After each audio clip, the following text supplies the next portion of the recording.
Sampeyan kula betakaken buku niki buku jimat napa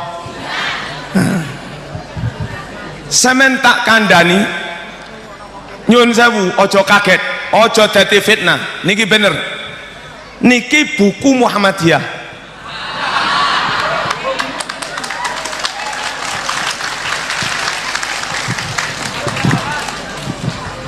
loh gambarnya gambar Muhammadiyah. Buku Muhammadiyah niki ajarane Mbah Yai Ahmad Dahlan sing asli niki terbit tahun selawe NU niku tahun 26 niki tahun selawe berarti setahun sebelum NU. Pokok kiai tenanan bah niku NU bah niku Muhammadiyah pokok kiai tibake ajarane padha wong sumbere padha gurune ya padha. Bismillahirrahmanirrahim halaman 1 Alhamdulillahi rabbil alamin Allahumma sholli wa sallim ala sayyidina Muhammad. Loh Mbah Ya Ahmad Dahlan sholawat sayyidina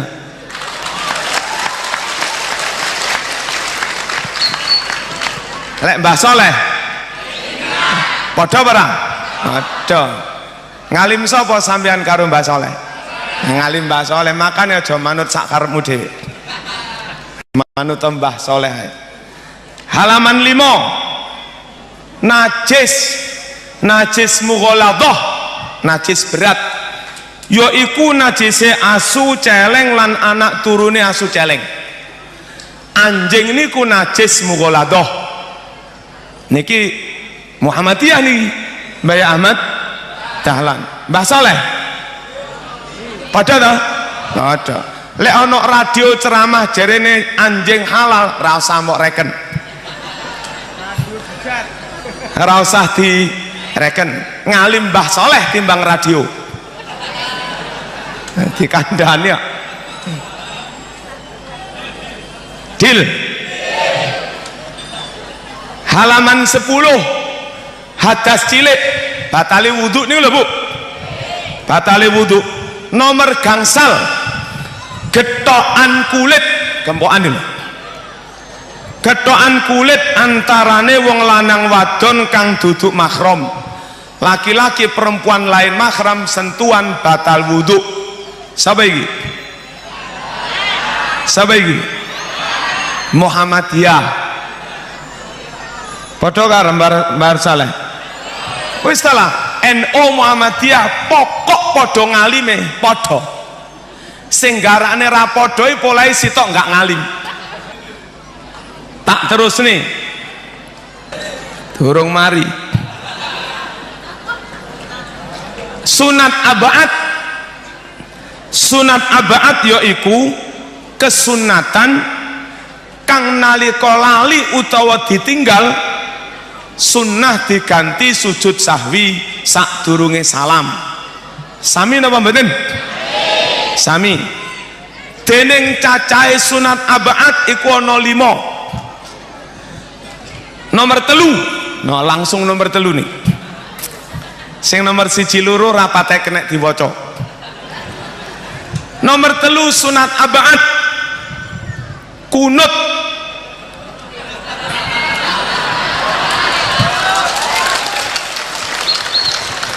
Aja rame-rame.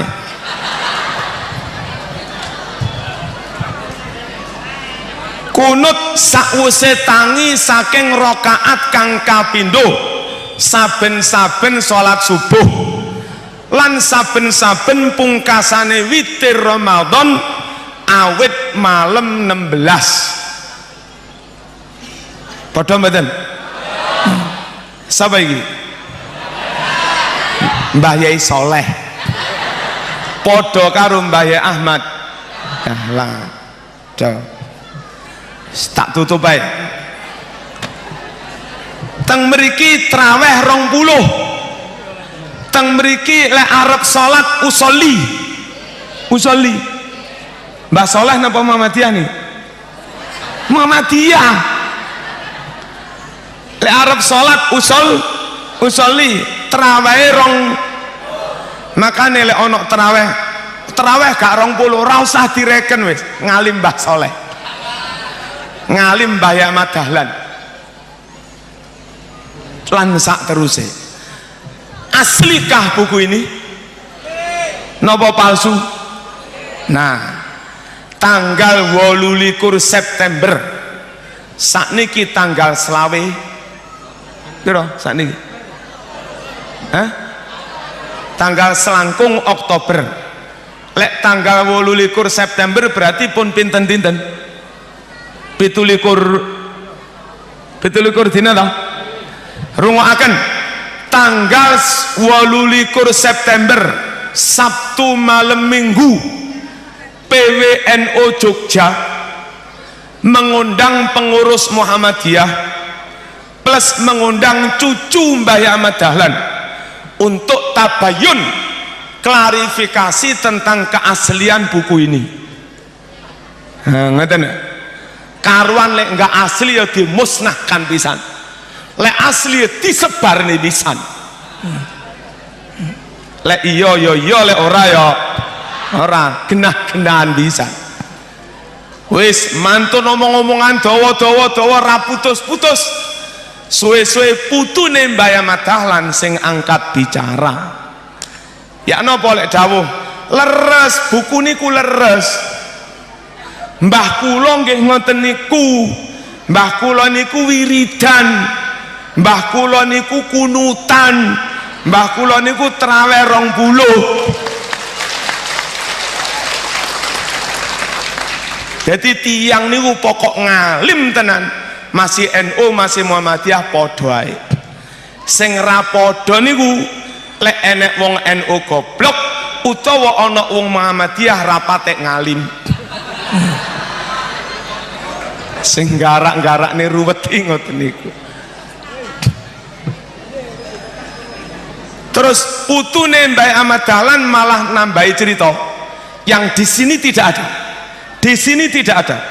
Putune Mbah Dahlan dawuh ngeten, Mbah kula Mbah Dahlan niku sregep maos Rotib Haddad. Nah, makane bolo-bolo Banser NU Jogja kula anjuraken menziarahi makame Mbah Ahmad Dahlan. Bismillahirrahmanirrahim. Assalamualaikum warahmatullahi wabarakatuh.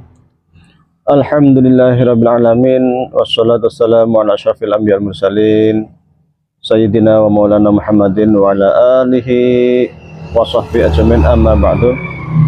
Jamaah sekalian yang kami hormati, beberapa kali saya menonton video dari Ustadz Marzuki Mustamar dengan berapi-api, dengan penuh semangat mengatakan bahwasanya Muhammadiyah dulu itu bukan Muhammadiyah yang sekarang. Seakan-akan mengatakan Muhammadiyah sekarang itu sudah nggak orisinil, sudah nggak asli, sudah nggak seperti pengikutnya Kiai Haji Ahmad Dahlan. Karena Kiai Haji Ahmad Dahlan kunut, Kiai Haji Ahmad Dahlan Syafi'i, Kiai Haji Ahmad Dahlan Asy'ari dan lain sebagainya. Perlu diketahui bahwasanya Muhammadiyah itu sebuah organisasi modern. Sebagai sebuah organisasi, Muhammadiyah meletakkan standar tatanan yang memang keputusan itu berdasarkan keputusan organisasi. Yang membuat Muhammadiyah sebagai organisasi modern itu ya Kiai Haji Ahmad Dahlan sendiri. Sehingga segala keputusan yang dianggap resmi di Muhammadiyah itu ya keputusan dari organisasi itu sendiri. Memang kalau kita lihat dari sejarah Kiai Haji Ahmad Dahlan, seperti yang dokumen yang saya punya juga, Syafi'i, Asy'ari. Tetapi mengapa meskipun beliau ini Syafi'i Asy'ari, mengapa pada waktu itu kalangan tradisionalis menentang beliau, bahkan langgarnya sampai dibakar? Artinya memang sejak awal itu pandangan-pandangan pemikiran Haji Ahmad Dahlan itu sudah dianggap kontroversi meskipun Syafi'i Asy'ari. karena beliau itu memberikan pencerahan-pencerahan yang mungkin berbeda dengan tradisi yang berkembang di Indonesia. Kita tahu beliau ada di Yogyakarta. Di tradisi keraton yang namanya khurafat dan lain sebagainya juga masih kental, sesajen dan lain sebagainya masih kental. Maka beliau berusaha untuk memberantas itu.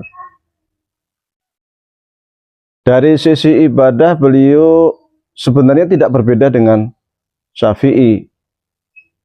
Hanya mungkin tidak mengakomodir tradisi. Saya ambil contoh begini.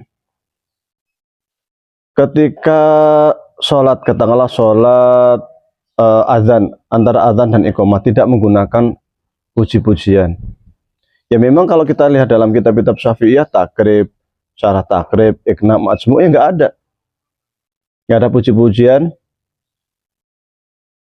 antara azan dan iqamat. Meskipun itu dibolehkan ya, itu hak-hak kalian lah istilahnya, yang mau pujian silahkan. Tapi Haji Madal tidak melakukan itu. Kalau kita lihat di usoli kan mau niat sholat, itu niat semua sepakat di hati. Ada penjelasan kan sekedar mustahab. Dan itu di mazhab Syafi'i juga diakui. Sekiranya nanti Muhammadiyah tidak menggunakan usoli, itu tidak bertentangan dengan mazhab Syafi'i. Kemudian terkait zikir pada sholat. Prinsipnya kan di sholatnya, setelah salam itu sudah selesai. Adapun mau zikir setelah sholat bareng-bareng, maksudnya jahar bareng-bareng, itu kan sudah hak masing-masing. Dan di dalam fikih mazhab Syafi'i juga tidak ada kewajiban zikir bersama. Dan itu dilakukan oleh Kiai Haji Ahmad Dahlan. Saya di Mesir lama, dan saya melihat apa yang dilakukan Kiai Haji Ahmad Dahlan itu juga mirip yang ada di Mesir. Meskipun Mesir sebagian besar juga Syafi'i Asy'ari. Sehingga ibadahnya orang Mesir itu mirip-mirip dengan ibadahnya orang Muhammadiyah. Meskipun, sekali lagi, meskipun Syafi'i Asy'ari. Di Mesir tidak ada puji-pujian antara adzan dan iqamat. Orang sholat dia langsung takbir tanpa menjaharkan usolli. Habis salam tidak ada zikir bersama. Kemudian kalau sholat Jumat, yang penting ada adzan, khutbah, lalu sholat. Tidak ada istilahnya itu baca-baca sholat bersama, kemudian sholat sunnah bersama, qobliyah dan sebagainya. Jadi hal-hal yang demikian itu dianggap aneh bagi kalangan tradisionalis, termasuk juga tradisi-tradisi yang umum, tradisi tahlilan 7 hari, 3 hari, 40 hari, 1000 hari. Di Mesir orang meninggal ya kita takziah biasa, dan tidak ada kemudian tradisi 3 hari, 7 hari, 40 hari, 100 hari, 1000 hari seperti yang ada di Indonesia dengan makan makanan yang mewah yang sebagainya itu. Apalagi tradisi Jawa dulu yang sampai menyembelih sapi dan lain sebagainya. Kemudian waktu kehamilan tiap 7 bulan ada ritual, kegiatan-kegiatan tertentu yang itu juga nggak ada di Mesir, dan itu juga tidak ada di fikih-fikih mazhab Syafi'i. Ahmad Dahlan melakukan itu meskipun Syafi'i Asy'ari, tapi tidak melakukan hal-hal yang memang biasa dilakukan oleh kalangan tradisionalis, makanya tetap ditentang. Dari sini sesungguhnya, andai pun orang Muhammadiyah, andai pun ada jamaah Muhammadiyah yang Syafi'i Asy'ari, tetap akan berbeda dengan saudara kita di Nahdlatul Ulama. Saya tidak menyalahkan amalan-amalan mereka, itu hak mereka, mereka punya dalil yang dapat dijadikan sebagai argumen. Tetapi kemudian perbedaan itu dijustifikasi sebagai hal yang salah atau benar, ini yang lain. Kita tidak bisa mengatakan demikian. Berbeda itu biasa, tapi tidak kemudian kita mengatakan Muhammadiyah hari ini nggak orisinil, nggak bisa. Buktinya meskipun saya kayak Ahmad Dahlan itu Asy'ari, Syafi'i, katakanlah demikian, tetap akan berbeda dengan kalangan tradisionalis dan ditentang. Apalagi kemudian menggunakan hisab. Meskipun kalau kita lihat di mazhab Syafi'i sendiri, hisab juga diakomodir sebagaimana pendapatnya Imam Subki. Bahkan sampai mengatakan ketika ada benturan antara hisab dan ru'yah, yang didahulukan ya hisabnya. Di kalangan mazhab Syafi'i sendiri ada qaul seperti itu gitu. Itu yang pertama. Jadi meskipun Syafi'i Asy'ari, tetap Kiai Haji Ahmad Dahlan berbeda dengan kalangan tradisionalis, meskipun kemudian dengan itu maka dia akan ditentang oleh banyak orang. Yang kedua, bahwasanya Muhammadiyah itu secara fikih itu mempunyai Majlis Tarjih itu yang berdiri tahun 1927. Artinya akan mengakomodir berbagai pendapat, kemudian akan memilih pendapat yang dianggap paling kuat. dan paling maslahat. Kalau di dalam muamalah tentu akan dilihat yang paling maslahat. Dan kecenderungan terkait dengan fikih tarjihi ini, karena fikih itu ada dua, tarjihi dan insya'i. Tarjihi itu artinya memilih pendapat yang paling kuat, sementara insya'i itu membuat ijtihad-ijtihad baru. Dan fungsi majelis tarjih itu memang ada dua itu, ijtihad tarjihi dan insya'i. Insya'i itu seperti fikih air, fikih anti korupsi, fikih agraria yang memang belum ada dibahas di dalam kitab-kitab fikih secara mendetail, yang kontekstual Indonesia. Sementara tarjih itu memilih pendapat yang paling kuat. Sejak tahun 1927 itu sudah ada majelis tarjih, yang kemudian tahun 1929 itu mulai muktamar tarjih di Solo yang mentarjih terkait dengan pendapat-pendapat para ulama terkait dengan tauhid Muhammadiyah. Dan kecenderungan untuk memilih pendapat yang paling kuat itu bukan hanya di Muhammadiyah, di Darul Ifta Mesir juga sama. Qardawi juga melakukan itu. Kita akan menanyakan fatwa Ma'asyir Qardawi itu bermadzhab apa, halal dan haram Qardawi itu bermadzhab apa, atau fikih sunnahnya Said Sabiq itu bermadzhab apa. Karena memang kecenderungan ulama kontemporer itu akomodasi, termasuk Majma' Buhus di Al-Azhar, termasuk yang Lajnah Daimah di Saudi, itu kecenderungannya dalam mengambil pendapat yang paling kuat dan yang tentu yang paling memungkinkan diterapkan di masyarakat. Jadi ketika Muhammadiyah itu melakukan tarjih itu tidak sendiri. Berbagai fatwa dunia itu juga melakukan hal yang sama. Karena dia sifatnya tarjih, terkadang Muhammadiyah itu juga sesuatu yang dulu dianggap rojih, kuat, itu belum tentu setelahnya itu dianggap kuat. Contoh terkait dengan hisab, ketika kita membaca ini, himpunan tarjih yang ini, yang jilid 1, maka masih menggunakan ru'yah. Tetapi ketika kita membaca yang ini, yang jilid 3, di sini menggunakan hisab. Hisab pun kan ada beberapa kali perubahan dari hisab matla, kemudian hisab wilayatul hukmi yang digunakan sekarang. Wilayatul hukmi pun wilayatul hukmi wujudul hilal, dan mungkin akan berubah menjadi hisab global. Jadi kecenderungan perubahan itu hal yang biasa di majelis tarjih. Bukan kita tuh harus ngikutin apa yang dilakukan Kiai Haji Madahlan, bukan, karena kita itu kontekstual dan mengikuti perkembangan zaman. Itulah fungsi majelis tarjih dan tajdid itu, dan Muhammadiyah menggunakan hal ini, sistem organisasi. Sehingga ketika Anda ingin mengetahui tentang Muhammadiyah, ya baca produk-produk tarjih, baik dari HPT, fatwa tarjih atau yang lainnya. Anda baca itu, bukan sekedar kemudian mengambil buku-buku Kiai Haji Madahlan kemudian mengatakan ini loh Muhammadiyah. Muhammadiyah sekarang sudah nggak orisinil. Oh, nggak bisa. Pelajari dulu Muhammadiyah, ADRT Muhammadiyah. Kemudian juga pelajari terkait produk-produk resmi Muhammadiyah. Baru Anda mengatakan ini loh Muhammadiyah. Jangan personal. Kalau personal nanti akan ada salah kaprah. Yang kedua, yang ketiga, terkait Muhammadiyah itu persoalan internal Muhammadiyah. Anda sebagai orang yang non Muhammadiyah urusin saja organisasi Anda. Nggak usah bikin ricu, bikin onar, bikin hal-hal yang kurang baik, ngurusin rumah tangga orang lain. Silakan urusin rumah tangga Anda. Karena setiap rumah tangga itu pasti ada problem. Saya juga tahu rumah tangga Anda ada problem, tapi kita nggak perlu keluar tentang rumah tangga Anda. Cukup saya katakan ini loh Muhammadiyah, yang lain, nah itu pendapat kalian. Itu. Jadi kita toleran saja. Dalam fikih itu biasa. Di dalam Ahlus Sunnah wal Jamaah sendiri, di setelah fikih ada Hanafi, Syafi'i, Hambali dan sebagainya, itu biasa. Hanafi nggak kunut biasa. Hanafi kalau wudhu, tertib itu tidak menjadi rukun. Mau wajah dulu, baru tangan, baru kepala, baru kaki, kaki dulu, baru wajah, itu biasa, nggak apa-apa di madzhab Hanafi.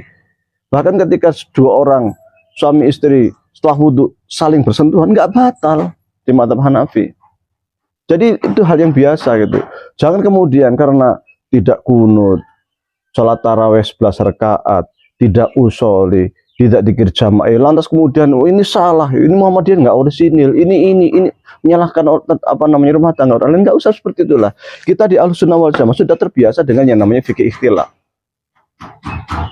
Sama-sama Ahlus Sunnah, Syafi'i, Maliki, Hambali, Hanafi, Auza'i, Zohiri, Laisi, dan lain sebagainya. Banyak sekali mazhab fikih itu biasa saja. Dulu Imam Syafi'i ketika ke Baghdad ngekos di rumahnya Abu Yusuf, ya biasa saja. Meskipun kadang terjadi perbedaan, tapi nggak ada masalah gitu. Selama semuanya itu berdasarkan dalil. Yang menjadi masalah itu ketika berbeda, kemudian kita menyalahkan yang lain, menganggap perbedaan punya orang lain itu salah. Ini menjadi masalah. Ketika kita menganggap kita yang paling benar, kemudian menegasikan yang lain, ini yang salah. Tapi ketika kita itu menganggap perbedaan itu sebagai bentuk rahmat, Anda silakan beda dengan saya. Selama Anda punya dalil, ya silakan. Itu biasa saja. Jangan ngerecokin rumah tangga orang lain. Ini yang salah. Jadi kita saling hormat, saling toleran, maka kehidupan keislaman di masyarakat akan menjadi baik. Tapi kalau semua merasa paling benar dan menyalahkan yang lain, menegaskan yang lain, akan repot. Anda ketika ke Saudi sana akan melihat berbagai macam orang cara sholat yang berbeda. Di Mesir cara sholat yang berbeda. Di Al-Azhar sendiri menjadi imam terkadang Maliki, kadang Syafi'i, kadang beda. Tapi kita biasa, ada yang takbir itu Allahu Akbar nggak sedekap, tapi begini. Ya biasa saja. Kenapa kemudian hanya persoalan nggak kunut, nggak usoli, nggak zikir jamaah, nggak sholawatan antar adzan iqomat, nggak tahlilan, nggak 7 bulanan waktu mengandung? Kenapa kemudian dipermasalahkan? Ini kan perbedaan cara pandang saja gitu. Jadi prinsipnya seperti itu. Anda silahkan urusi rumah tangga Anda, tak perlu kemudian menyalah-nyalahkan orang lain, kemudian menegasikan orang lain, kemudian Anda kumpulkan jamaah. Begini loh yang Muhammadiyah. Muhammadiyah yang sekarang sudah tidak urusnya, tidak udah seperti itu. Kita juga yang di Muhammadiyah tidak akan pernah melakukan seperti itu, menyalah-nyalahkan di di depan jamaah Muhammadiyah, kemudian menganggap NU tidak orisinil dan sebagainya, enggak. Karena itu bukan etika di dalam fikih ikhtilaf. Demikian kurang lebihnya, mohon maaf. Wabillahi taufiq wal hidayah. Assalamualaikum warahmatullahi wabarakatuh.